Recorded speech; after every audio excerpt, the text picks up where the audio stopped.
महाराष्ट्र में कृष्णा नदी के किनारे करहाड़ नामक एक स्थान है। वहां एक ब्राह्मण रहता था। उसके घर में 4 प्राणी थे। ब्राह्मण, उसकी स्त्री, पुत्र और साध्वी पुत्र वधू। ब्राह्मण की पुत्र वधू का नाम था सक्कुबाई।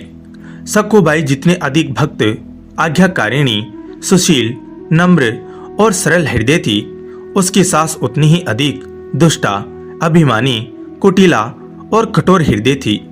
पति व पुत्र भी उसी के स्वभाव का अनुसरण करते थे। सक्कुबाई सुबह से लेकर रात तक बिना थके हारे घर के सारे काम करती थी। शरीर की शक्ति से अधिक कार्य करने के कारण अस्वस्थ रहती, फिर भी वह आलस्य का अनुभव न करके इसे ही अपना कर्तव्य समझती। मन ही मन भगवान के त्रिभुवन स्वरूप का अखंड ध्यान और केशव, विठल, कृष्ण, गोविंद नामों का स्मरण करती रहती। दिन भर काम करने के बाद भी उसे सास की गालियां और लात घूंसे सहन करने पड़ते। पति के सामने 2 बूंद आंसू निकालकर हृदय को शीतल करना उसके नसीब में ही नहीं था।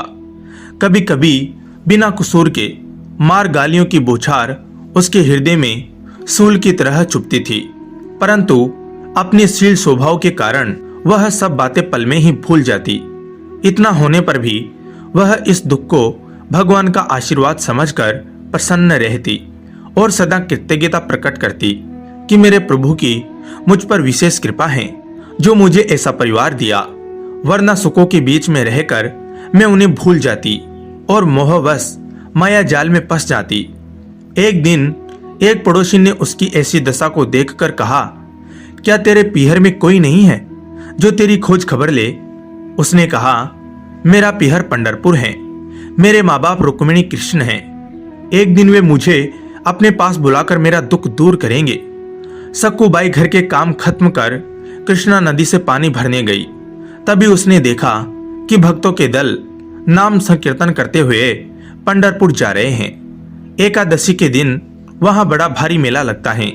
उसकी भी पंढरपुर जाने की प्रबल इच्छा हुई, पर घर वालों से आज्ञा का मिलना असंभव जानकर वह इस संत मंडली के साथ चल दी। यह बात एक पड़ोसी ने उसकी सास को बता दी। माँ के कहने पर पुत्र घसीटते हुए सक्कू को घर ले आया और उसे रस्सी से बांध दिया, परंतु सक्कू का मन तो प्रभु के चरणों में ही लगा रहा। वह प्रभु से रो रोकर दिन रात प्रार्थना करती रही, क्या मेरे नेत्र आपके दर्शन के बिना ही रह जाएंगे?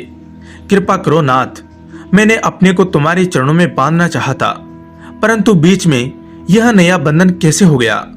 मुझे मरने का डर नहीं है, पर सिर्फ एक बार आपके दर्शन की इच्छा है। मेरे तो माँ बाप, भाई, इष्ट, मित्र सब कुछ आप ही हो। मैं भली बुरी जैसी भी हूँ तुम्हारी हूँ। सच्ची पुकार को भगवान अवश्य सुनते हैं और नकली प्रार्थना का जवाब नहीं देते। असली पुकार चाहे धीमी हो, वह उनके कानों तक पहुंच जाती है। सक्कू की पुकार को सुनकर भगवान एक स्त्री का रूप धारण कर उसके पास आकर बोले, मैं तेरी जगह बंध जाऊंगी, तू चिंता मत कर। यह कहकर उन्होंने सक्कू के बंधन खोल दिए और उसे पंढरपुर पहुंचा दिया। इधर सास ससुर रोज उसके पास जाकर खरी खोटी सुनाते। वे सब सह जाती। जिनके नाम स्मरण मात्र से माया के सारे बंधन टूट जाते हैं, वे भक्त के लिए सारे बंधन स्वीकार करते हैं। आज सक्कू बने भगवान को बंधे 2 हफ्ते हो गए। उसकी ऐसी दशा देखकर पति का हृदय पसीज गया। उसने सक्कू से क्षमा मांगी और स्नान कर भोजन के लिए कहा। आज प्रभु के हाथ का भोजन कर सबके पाप धुल गए। उधर सक्कू यह भूल गई कि उसकी जगह दूसरी स्त्री बंधी है। उसका मन वहां ऐसा लगा कि उसने प्रतिज्ञा की कि शरीर में जब तक प्राण है वह पंढरपुर में ही रहेगी। प्रभु के ध्यान में उसकी समाधि लग गई और शरीर अचेत हो जमीन पर गिर पड़ा। गांव के लोगों ने उसका अंतिम संस्कार कर दिया। माता रुक्मिणी को चिंता हुई कि मेरे स्वामी सक्कू की जगह पर बहू बने हैं। उन्होंने शमशान पहुंचकर सक्कू की अस्थियों को एकत्रित कर उसे जीवित किया और सब स्मरण कराकर करहड़ जाने की आज्ञा दी। करहड़ पहुंचकर जब वह स्त्री बने प्रभु से मिली तो उसने क्षमा याचना की। जब घर पहुंची तो सास ससुर के स्वभाव में परिवर्तन देखकर उसे बड़ा आश्चर्य हुआ। दूसरे दिन एक ब्राह्मण सक्कू के मरने का समाचार सुनाने करहड़ आया और सक्कू को काम करते देख उसे बड़ा आश्चर्य हुआ। उसने सक्कू के ससुर से कहा, तुम्हारी बहू तो पंढरपुर में मर चुकी थी। पति ने कहा, सक्कू तो पंढरपुर गई ही नहीं, तुम भूल से ऐसा कहते हो। जब सक्कू से पूछा तो उसने सारी घटना सुना दी। सभी को अपने कुकृत्यों पर पश्चाताप हुआ। अब सब कहने लगे कि निश्चित ही वे साक्षात लक्ष्मीपति थे। हम बड़े ही नीच और भक्तिहीन हैं।